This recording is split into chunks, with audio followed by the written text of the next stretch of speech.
প্রিয় ভিউয়ার্স, আসসালামু আলাইকুম। ইজি কনস্ট্রাকশন মানি কম ডিজাইনের বাড়ি, ইজি কনস্ট্রাকশন মানি কম বাজেটের বাড়ি এবং ইজি কনস্ট্রাকশন মানি হচ্ছে কীভাবে কম জায়গার মধ্যে কম খরচের ভিতরে সুন্দর একটি বাড়ি নির্মাণ করা যায়। তো তারই পরিপ্রেক্ষিতে আজকে আরও একটি নতুন বাড়ির ড্রয়িং ডিজাইনের ভিডিও নিয়ে হাজির হয়ে গেছি। যে সকল ভাইরা অল্প জায়গার মধ্যে খুব সুন্দর করে নর্মালভাবে একটি বাড়ি নির্মাণ করতে চাচ্ছেন, আজকের ভিডিওটি তাদের জন্য অনেক উপকার আসবে। তো আজকের ভিডিওতে আমরা দেখাবো কিভাবে সামনে ব্যালকনি না দিয়ে কম জায়গার মধ্যে মাত্র 827 স্কোয়ার ফিট জায়গার মধ্যে কিভাবে আপনারা 4টি বেডরুম, 2টি টয়লেট, একটি কিচেন দিয়ে খুব সুন্দর করে একটি বাড়ি নির্মাণ করবেন। তো যেহেতু আপনাদের জায়গা কম, যে সকল ভাইদের জায়গা কম আছে তারা আজকের ডিজাইনটি সম্পূর্ণ দেখবেন না টেনে। আমরা ভিতরে সেফটি ট্যাঙ্কিটা কীভাবে দিয়েছি এবং বাড়ির ডিজাইনটি আমরা ভিতরে বাইরে ওভারঅল কীভাবে রেখেছি তা আপনারা সম্পূর্ণভাবে দেখতে পারবেন। তো যাদের বাজেট কম, যারা অল্প খরচে বাড়ি নির্মাণ করতে চাচ্ছেন তারা আজকের ভিডিওটি না টেনে সম্পূর্ণ দেখতে পারেন। তো বন্ধুরা, এখনও যারা ইজি কনস্ট্রাকশন ইউটিউব চ্যানেলটি সাবস্ক্রাইব করেননি, অনুগ্রহ করে আমাদের চ্যানেলটি সাবস্ক্রাইব করে পাশে থাকা ঘন্টিটি বাজিয়ে রাখুন, যাতে করে এরকম সুন্দর সুন্দর বাড়ি এবং কম বাজেটের বাড়ির আপনারা ভিডিওগুলো দেখতে পারেন অনবরত। তো ভিউয়ার্স, এই বাড়িটির সামনের ডিজাইনটা আপনারা দেখতে পাচ্ছেন, খুবই সুন্দর এবং খুবই নর্মালভাবে রাখা হয়েছে। সামনে কোনো ব্যালকনি রাখা হয়নি। এখানে আমরা 7 ফিট বাই 8 ফিটের একটি পোস্টার ডিজাইন রেখেছি সামনে দুটি গোল পিলার দিয়ে। তো আপনারা যারা পোস্টার ডিজাইন পছন্দ করেন তারা চাইলে এরকম সুন্দর করে একটি পোস্টার ডিজাইন দিয়ে অল্প জায়গার মধ্যে এরকম একটি বাড়ি নির্মাণ করতে পারেন। তো বাড়ির ভিতরে আমরা ডিজাইনটা কীভাবে দিয়েছি, এখন পর্যন্ত কত টাকা খরচ হয়েছে, এই বাড়িটি পুরোপুরি কমপ্লিট করতে কত টাকা যাবে তা আমরা এই ভিডিওতে আপনাদেরকে বলে দেওয়ার চেষ্টা করব। তো যে সকল ভাইরা বাড়ি নির্মাণ করবেন ভাবছেন কিন্তু তারপরও বাড়ি নির্মাণ করতে পারছেন না, ভয় পাচ্ছেন কত টাকা যাবে, কীভাবে করবেন বুঝতে পারছেন না, তারা আজকের ভিডিওটি দেখতে পারেন যে কত টাকা যাবে এরকম একটি বাড়ি নির্মাণ করতে গেলে তার একটি ধারণা আপনারা নিতে পারবেন। তো ভিউয়ার্স, এটা হচ্ছে বাড়ির সিঁড়িঘরটা। আপনারা সিঁড়িঘরটা অবশ্যই সুন্দরভাবে বুঝে নেবেন। সিঁড়িঘরটা সাইজে রাখা হয়েছে 7 ফিট 8 ইঞ্চি বাই 15 ফিট 2 ইঞ্চি। যেহেতু জায়গা কম, আপনারা একটু বোঝার চেষ্টা করবেন। যেহেতু জায়গা কম, আমরা চেষ্টা করেছি জায়গাটাকে বাঁচিয়ে খুব সুন্দর করে অল্প জায়গার মধ্যে সুন্দর একটি ডিজাইন করে দেওয়ার জন্য। তো অনেকের কাছে ডিজাইনটি ভালো লাগতে পারে, অনেকের কাছে নাও লাগতে পারে, যেহেতু একটা পাবলিক প্লেস। তো সেখানে অবশ্যই ভালো মন্দ অবশ্যই সব কিছু মিলেই থাকে। তো যাদের কাছে ভালো লাগবে তারা অবশ্যই চ্যানেলটিকে ভিডিওটিকে লাইক দিবেন এবং বন্ধুবান্ধবের সাথে শেয়ার করবেন, যাতে করে এরকম সুন্দর সুন্দর বাড়ি যদি কেউ কম বাজেটে করতে চায় যাতে করতে পারে, একটি ধারণা নিতে পারে। তো ভিউয়ার্স, এখানে দেখতে পাচ্ছেন বাড়ির ভিতরে প্রবেশ করার জন্য প্রথমে আপনারা এখানে একটি গোল শেপের একটি দরজা পেয়ে যাবেন এবং এর পাশে আরেকটি দরজা রাখা হয়েছে। তো এই রুমটা কিন্তু চাইলে আপনারা বাইরে থেকে কেউ যদি চায় এটা গেস্ট বেড হিসেবে ব্যবহার করতে পারবে। তারপরে দেখতে পাচ্ছেন যে বাড়ির ভিতরে প্রবেশ করলেই আপনারা স্টেটভাবে একটি ড্রয়িং রুম রাখা হয়েছে ছোটো করে, এবং বাড়ির পিছন সাইডে ঠিক আমরা কিচেনটা দিয়েছি। তো ফার্স্ট অফ অল আমরা আপনাদেরকে যদি সামনের বেডরুমটা দেখাই, সামনের বেডরুমটা সাইজে রাখা হয়েছে 11 ফিট বাই 12 ফিট করে। তো এই বেডরুমটা খুব সুন্দর করে এখানে দেখতে পাচ্ছেন যে জানালাগুলো রাখা হয়েছে 4 ফিট বাই 4.5 ফিট করে। তারপরে এবার একটি কমন টয়লেট রাখা হয়েছে। কমন টয়লেটের ডিজাইনটা ঠিক এরকম করে রাখা হয়েছে, দেখতে পাচ্ছেন। তো কমন টয়লেটের সাইজ রাখা হয়েছে 4 ফিট বাই 6 ফিট 2 ইঞ্চি করে। তা আপনারা যারা অল্প জায়গার মধ্যে এরকম সুন্দর করে একটি কমন টয়লেট রাখতে চান তারা চাইলে এই ডিজাইনটি সম্পূর্ণ দেখতে পারেন। তো এই বাড়িটির সম্পূর্ণ কাজ আমরা 12টি কলম দিয়ে করেছি। তো মোটামুটি 12টি কলমের উপরে সম্পূর্ণ বাড়িটি করা হয়েছে।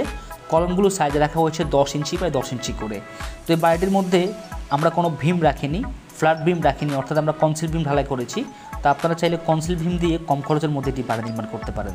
তো এটা হচ্ছে আরও একটি পিছনের বেডরুম। এই বেডরুমটা সাইজে রাখা হয়েছে 11 ফিট বাই 11 ফিট 9 ইঞ্চি। এটার সাথে একটি অ্যাটাচ টয়লেট আছে, যেটা আমরা বাড়ির বাইরের অংশে দিয়েছি, দেখতে পাচ্ছেন। এটা কিন্তু বাড়ির বাইরের অংশ, অর্থাৎ আমরা এটা কিন্তু আমাদের ছাদের বাইরে, আমরা এখানে চাইলে ছোট্ট করে একটি ছাদ দিয়ে এটাকে আমরা বাড়ির ভিতরের সাথে অ্যাটাচ করে ফেলবো। তারপর বন্ধুরা, আপনারা যদি আরও লক্ষ্য করেন এই পাশে দেখতে পারবেন যে কিচেন রাখা হয়েছে। আমি কিচেনটা আপনাদেরকে দেখানোর চেষ্টা করব। তো এটা হচ্ছে ছোটোখাটো একটি ড্রয়িং রুম, এটা চাইলে আপনারা ড্রয়িং রুম হিসেবে ব্যবহার করতে পারবেন। তারপরে কিচেনের নিচেই কিন্তু আমরা আসলে এই বাড়িটির সেফটি ট্যাঙ্কিটি রেখেছি। আপনারা চাইলে সেফটি ট্যাঙ্কিটি এইভাবে রাখতে পারেন। সো এখানে দেখতে পাচ্ছেন যে এটা হচ্ছে সেফটি ট্যাঙ্কিটির জন্য আমরা এবার মুখটা বের করে রেখেছি। তো আপনারা চাইলে সেফটি ট্যাঙ্কিটা বাড়ির ভিতরের অংশে দিতে পারেন। তো আমাদের মূলত এই বাড়ির এপাশে ওই পাশে যে টয়লেটটা দেখেছেন এবং এই পাশে যে কিচেনটা দেখতে পাচ্ছেন সম্পূর্ণটাই কিন্তু আমাদের সেফটি ট্যাঙ্কির উপরে করা হয়েছে। তো যাদের জায়গা কম তারা চাইলে সেফটি ট্যাঙ্কিটাকে এভাবে দিয়ে সেফটি ট্যাঙ্কির উপরে আপনারা চাইলে টয়লেট এবং কিচেনটা এভাবে রাখতে পারেন।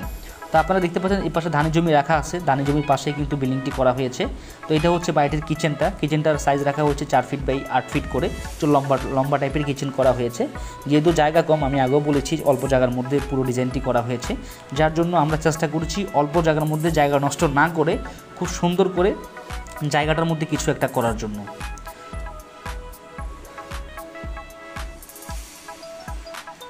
তারপর বন্ধুরা দেখতে পাচ্ছেন এপাশে একটি আউট প্রবেশ পথ রাখা হয়েছে বাড়ির ভিতর থেকে বাইরে যাওয়ার জন্য, এবং এপাশে একটি অ্যাটাচড বেডরুম রাখা হয়েছে, কমন একটি বেডরুম রাখা হয়েছে। এই বেডরুমটার সাইজ দেওয়া হয়েছে 11 ফিট বাই 12 ফিট 1 ইঞ্চি করে। তো বেডরুমটা একটু লম্বা শেপের হয়ে গেছে, আপনারা এটাকে চাইলে স্কোয়ার করতে পারেন, এবং দেখতে পাচ্ছেন একটি তাক শেপ ঢালাই করা হয়েছে বাড়ির ভিতরে। তো আপনারা চাইলে ভিতরের রুমগুলোতে এরকম করে তাক শেপ ঢালাই করতে পারেন, যাতে করে বাড়ির ভিতরে অনেক জিনিসপত্র চাইলে আপনারা রাখতে পারবেন। তো বন্ধুরা, আপনারা যারা সারা জীবনের সঞ্চয় দিয়ে একটি বাড়ি নির্মাণ করবেন ভাবছেন, তারা চেষ্টা করবেন দক্ষ একজন ইঞ্জিনিয়ারের শরণাপন্ন হয়ে আপনার বাড়ির ড্রয়িং ডিজাইনটি করিয়ে তারপরে বাড়ির কাজে হাত দিতে। তাতে করে দেখা যাবে যে আপনার যে বাজেট আছে সেই বাজেটের মধ্যেই কিন্তু ইঞ্জিনিয়ার সাহেব আপনাকে একটি ড্রয়িং ডিজাইন করে দিবে। তো ড্রয়িং ডিজাইন অনুসারে কাজ করলে আপনার বাড়ির সৌন্দর্য নষ্ট হবে না, এবং আপনার বাজেটের মধ্যেই কিন্তু আপনার বাড়িটি আপনি কমপ্লিট করতে পারবেন। তো বন্ধুরা, আমরা সারা বাংলাদেশের 64 জেলায় ড্রয়িং ডিজাইনের কাজ করে থাকি। আপনারা চাইলে স্ক্রিনে থাকা নাম্বারে আমাদের সাথে যোগাযোগ করতে পারেন। আমাদের এই নাম্বারে ইমো, হোয়াটসঅ্যাপ সব কিছুই আছে। আপনারা চাইলে আপনাদের যদি কোনো ডিজাইন পছন্দ থাকে সেটা আমাদেরকে দিয়ে করিয়ে নিতে পারেন, অথবা আপনারা চাইলে এই ডিজাইনটি আমাদের মাধ্যমে আপনারা সুন্দরভাবে করিয়ে নিতে পারেন। তো সেই জন্য স্ক্রিনে থাকা নাম্বারে আমাদের সাথে যোগাযোগ করতে পারেন। আমরা সারা বাংলাদেশের 64 জেলায় ড্রয়িং ডিজাইনের কাজ করে থাকি, এবং আপনারা চাইলে আপনাদের ড্রয়িংগুলো আমাদের কাছ থেকে এসএ পরিবহন, সুন্দরবন কুরিয়ার সার্ভিসের মাধ্যমে নিতে পারবেন, অথবা আপনারা চাইলে আমাদের কাছ থেকে হাতে হাতে সংগ্রহ করতে পারবেন। তো বন্ধুরা, এটা হচ্ছে মূলত আমাদের এই বাড়িটির ছাদ। আপনারা ছাদটি দেখলে বুঝতে পারবেন যে এখানে 987 স্কোয়ার ফিটের একটি ছাদ। তো মোটামুটি অল্প জায়গার মধ্যে আমরা চেষ্টা করেছি খুব সুন্দর করে 2 তলা ফাউন্ডেশন দিয়ে কোনোরকমভাবে একটি বিল্ডিং করার জন্য। তো আসলে এই বিল্ডিংটা যদি আপনারা বর্তমান সময়ে করেন তাহলে কত টাকা যাবে তা আমি দেখাবো। এখানে আপনারা রডগুলো দেখেন আগে। এখানে আমরা 12 মিলি রড 6 পিস করে দিয়েছি সিঁড়ির পাশের কলমগুলোতে, এবং চারপাশে চারো কর্নারে যে কলমগুলো আছে সেগুলোর মধ্যে 12 মিলি রড আমরা 4 পিস করে দিয়েছি। তো অনেকেই আমাদেরকে প্রশ্ন করে থাকেন যে ভাই 12 মিলি রড দিয়ে কি বাড়ি করলে বাড়ি শক্ত মজবুত হবে? অবশ্যই হবে। এটা আপনার মাটির কন্ডিশনের উপরে ডিপেন্ড করবে যে আপনি আসলে কয়তলা করলে আপনার কত মিলি রড দিতে হবে। এই বিষয়গুলো সম্পূর্ণ কিন্তু আপনার মাটির উপরে এবং আপনার কত স্কোয়ার ফিটের বিল্ডিং করবেন তার উপরে ডিপেন্ড করে কিন্তু করা হবে বা দেওয়া হবে। তো বন্ধুরা, এটা হচ্ছে ব্যালকনিগুলো। ব্যালকনিগুলো দেখেন সামনে খুব সুন্দর করে, এখানে ব্যালকনি না, এটা এক ধরনের আমরা ছাদটাকে এখানে 3 ফিটের মতো বের করে দিয়েছি। তা আপনারা চাইলে এভাবে সুন্দর করে সামনের অংশটাকে এভাবে ডিজাইন করতে পারেন। তো ভিউয়ার্স, বর্তমান সময়ে যদি আপনি এরকম একটি বাড়ি যদি করতে চান তাহলে আপনাকে বাজেট রাখতে হবে মাত্র 18 লক্ষ টাকা। তো এই বাড়িটির কাজ এতটুকু করতে এখন পর্যন্ত খরচ হয়েছে আমাদের 14 লক্ষ টাকার মতো। তো দেখতে পাচ্ছেন 14 লক্ষ টাকা হলে কিন্তু আপনারা বর্তমানে 2 তলা ফাউন্ডেশন দিয়ে 1 তলা বাড়ির কাজ এতটুকু করে রাখতে পারবেন। তো এই বাড়িটি পুরোপুরি কমপ্লিট করলে আপনাদের 18 লক্ষ টাকা হলে আপনারা মোটামুটি কমপ্লিট করে ভিতরে প্রবেশ করতে পারবেন। তো ভিউয়ার্স, ভিডিওটি ভালো লাগলে এটি লাইক দিবেন। সবাই ভালো থাকবেন। আসসালামু আলাইকুম।